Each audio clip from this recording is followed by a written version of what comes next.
It seemed like an ordinary night, until it wasn't. Some secrets hide in plain sight, and sometimes the quietest places hold the darkest truths. Hi guys, welcome to my YouTube channel, The Silent Witness. Here, we share crime stories, mysteries, and haunting real-life cases. If you haven't subscribed to the channel yet, make sure to hit the subscribe button so you won't miss the next part of these stories or our upcoming new videos. Now, let's step into the story and uncover the secrets that were never meant to be heard. Briarwood was a town of shadows and silence. By the early 1980s, its streets were quiet, factories abandoned, and life moved slowly, almost imperceptibly.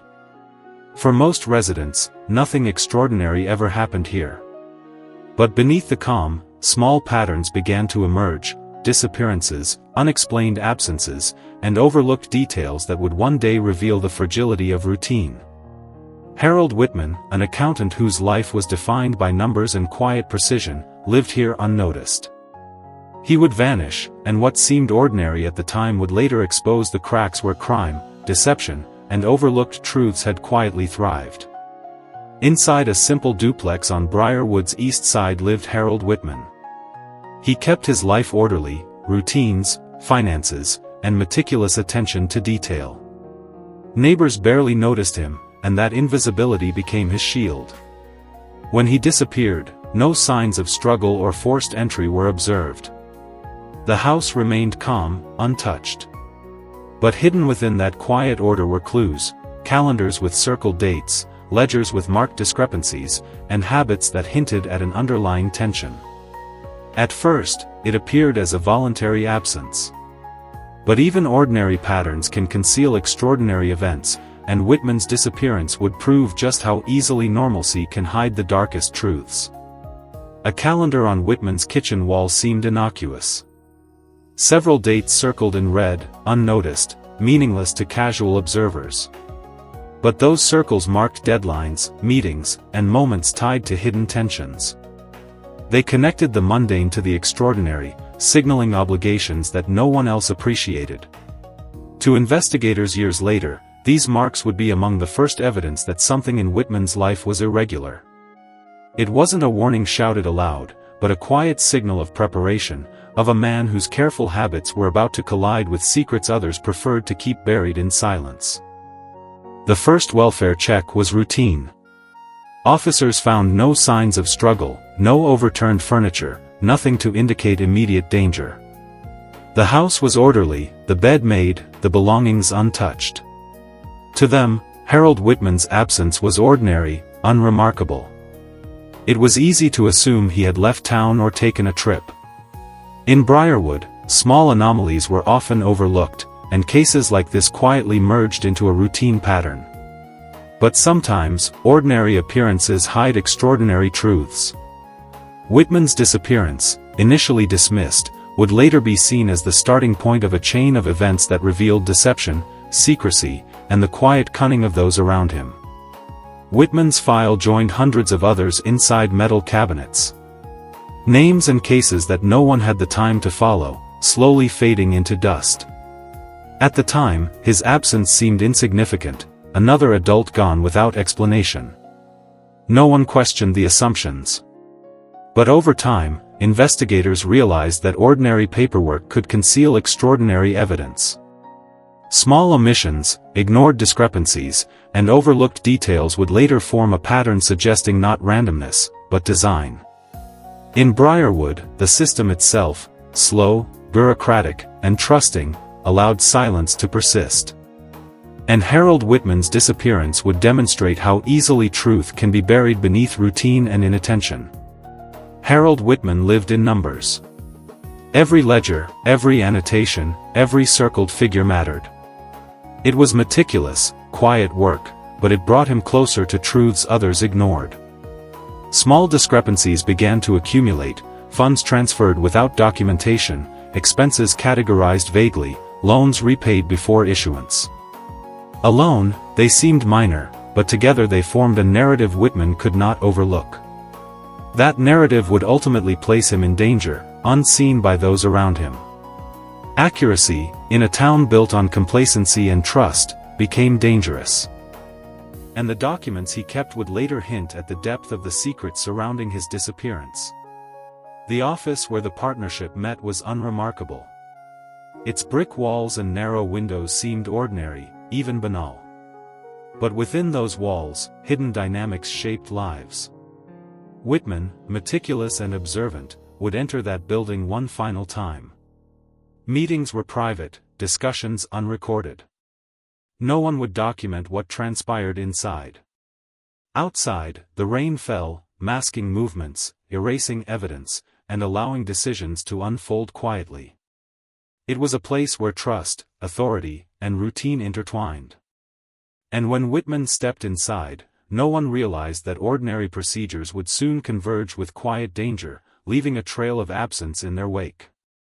Whitman noticed what others ignored. Transfers with no explanation. Accounts adjusted without documentation. Small anomalies repeated across months. Each one insignificant alone, but together they created a pattern. The partnership relied on oversight being minimal, assumptions unchallenged.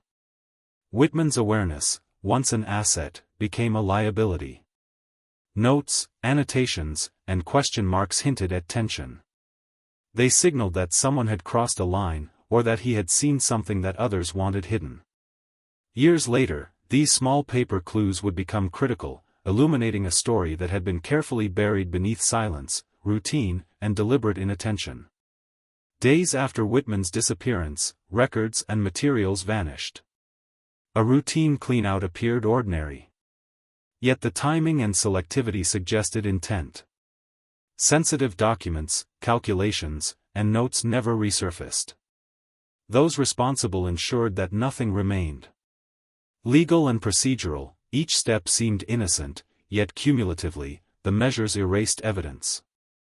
It was a quiet, methodical deletion, the kind that leaves no immediate alarm, but which, years later, would reveal a deliberate orchestration.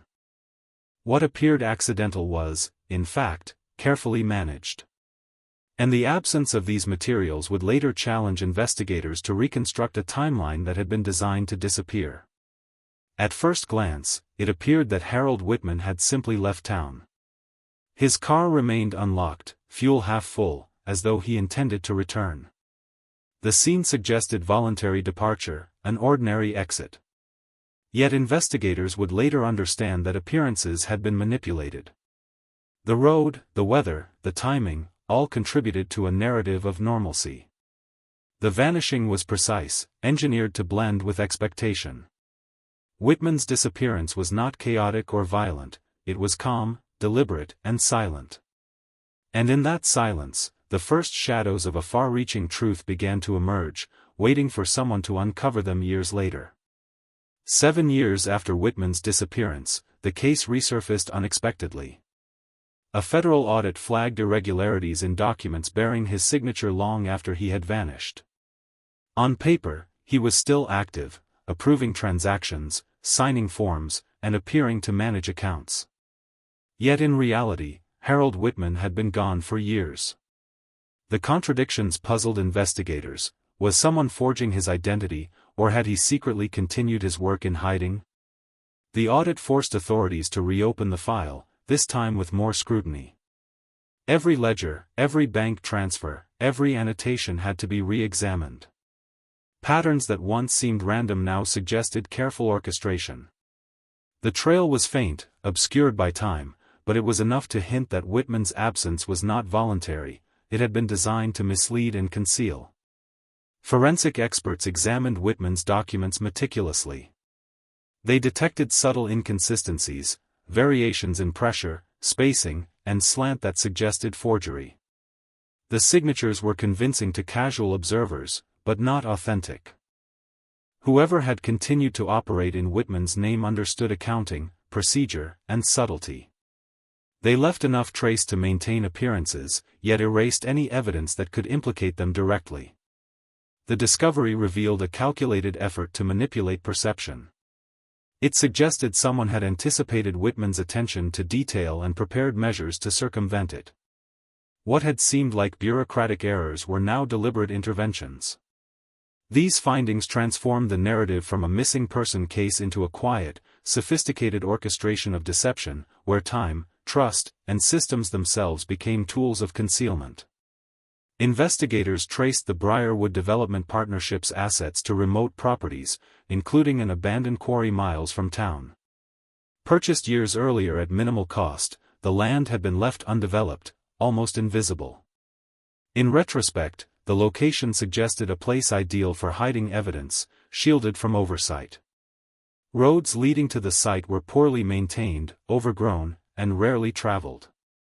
The environmental and industrial records were sparse, providing no formal documentation. While nothing could be proven, the quarry became a focal point for investigators' hypotheses. Its isolation mirrored the disappearance itself, quiet, hidden, and shielded by routine neglect.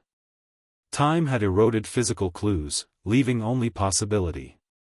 Yet, for those who pieced together the puzzle years later, the quarry was a silent witness to the calculated invisibility surrounding Whitman's fate.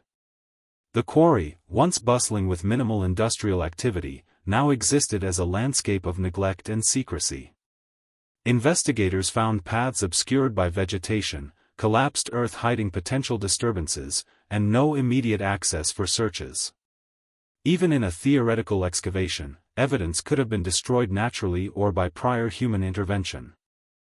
The site embodied a principle central to the Whitman case: absence as concealment. Every overlooked detail, every abandoned property, every silent site became part of a pattern. The quarry was a reminder that a crime's success does not require confrontation, but patience, planning, and location. It reinforced the investigators' understanding that Whitman's disappearance was less an act of violence and more a product of careful orchestration, exploiting both human behavior and environmental neglect. Those connected to Whitman aged, carrying stories that hardened over time. When investigators interviewed surviving partnership members, they found calm, rehearsed narratives, no nervousness, no deviation. Silence, practiced for years, had become memory. It was clear that anyone who might have known something actionable had adapted, removing traces from their conscious behavior. The subtle acts of preservation and omission were deliberate, designed to maintain appearances and evade suspicion. Each individual understood, consciously or subconsciously, how fragile truth is in the face of collective inattention. Their quiet composure was as revealing as any document. The absence of alarm, combined with meticulously maintained normalcy, created a veneer of innocence that even later investigators struggled to penetrate. Whitman's disappearance was effective not only because of its execution but because of the calm compliance surrounding it. As Briarwood's municipal services changed and offices consolidated, Whitman's files were moved, boxed, and eventually neglected. Important evidence sat on shelves, obscured by dust and bureaucratic procedure. Each misfiled report, each delayed follow-up, created distance between investigators and the truth. Time acted as an accomplice. The town's decline mirrored the case: buildings deteriorated, roads faded, and records became increasingly fragmented. What had once been critical information was now inaccessible or incomplete. Investigators realized that a system built on routine, trust, and procedural expectation could be manipulated through inaction. Whitman's absence highlighted how bureaucratic structures, meant to safeguard, can unintentionally protect perpetrators. Silence, both human and institutional, had become one of the most effective tools in hiding what truly happened. A vehicle tied to one of the partnership members underwent extensive cleaning, repainting, and eventual dismantling shortly after Whitman disappeared. Service records and maintenance logs suggested unusual timing, but the truck itself was gone by the time investigators arrived. The act was legally permissible, yet it erased a potential clue. Small decisions like these, legal and procedural, collectively removed evidence without attracting attention. They reflected an understanding of both human oversight and investigative patterns. Every removed vehicle, destroyed document, or unexamined record increased the opacity surrounding Whitman's disappearance. What appeared coincidental at the time now illustrated intent, a careful orchestration to eliminate traces while maintaining the appearance of normalcy, demonstrating the methodical patience underlying what had once seemed like a random absence. Lot. Physical locations, once significant, were erased by development, demolition, and neglect. Investigators confronted a landscape shaped by time, where potential evidence was gone, leaving only questions. The transformation emphasized the fragility of memory and material traces. Locations mattered. When they vanish, reconstructing events becomes exponentially harder. This absence was compounded by human behavior. Partners and colleagues who understood the stakes had long removed what could incriminate them. Whitman's life, meticulously recorded in ledgers and notes, was now physically inaccessible, a ghost of precision. The landscape, quiet and empty, mirrored the disappearance itself, intentional, patient, and devastatingly effective in concealing what had occurred. Legally, Whitman was never declared dead. He existed only as a record in a system designed to preserve appearances. Without a body, without proof of death, the system maintained ambiguity. Investigators could infer suspicion, but the law could not act definitively. His status, suspended between life and death, reflected the core challenge of the case: absence can be engineered.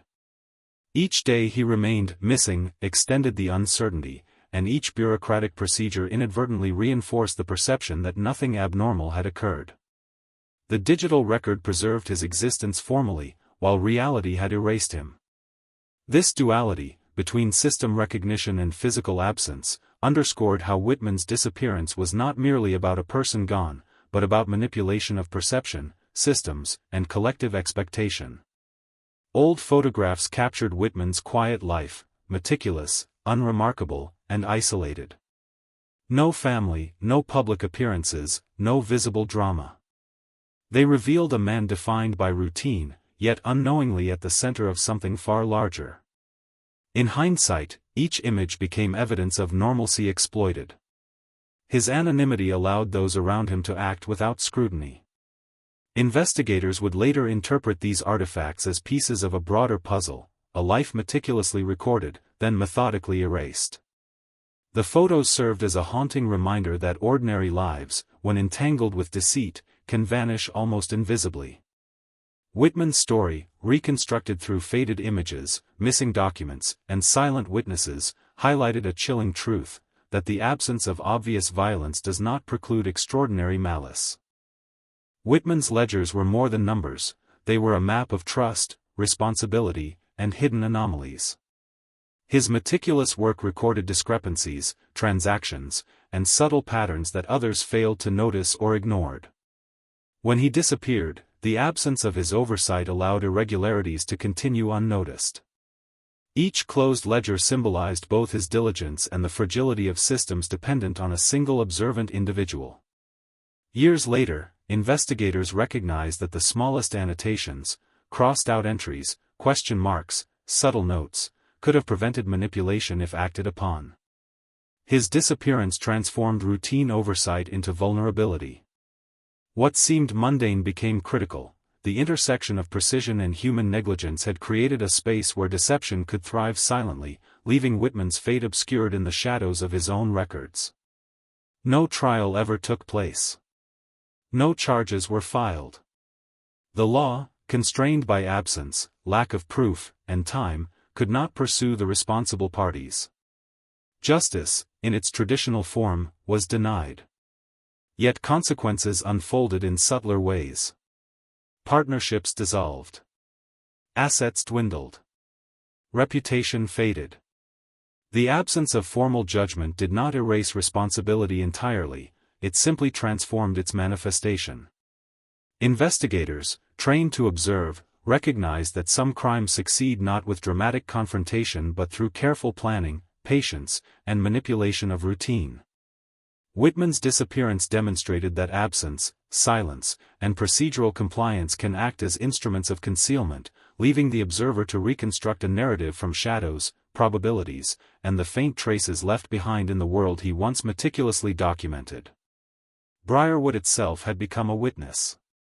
Empty streets, shuttered storefronts, and the slow decay of everyday life reflected the erasure of what had occurred.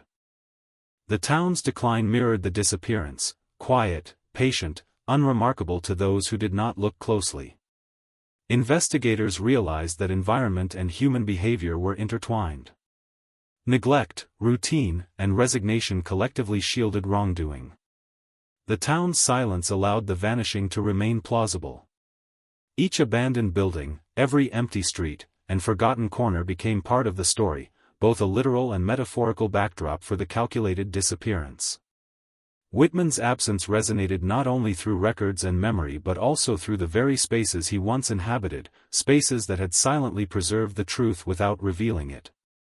Long after the official files had cooled, investigators returned to the case, piecing together fragments of memory, paper, and inference.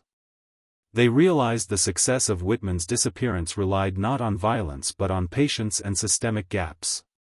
Each lead they traced, each record examined, revealed how ordinary compliance can enable extraordinary deceit.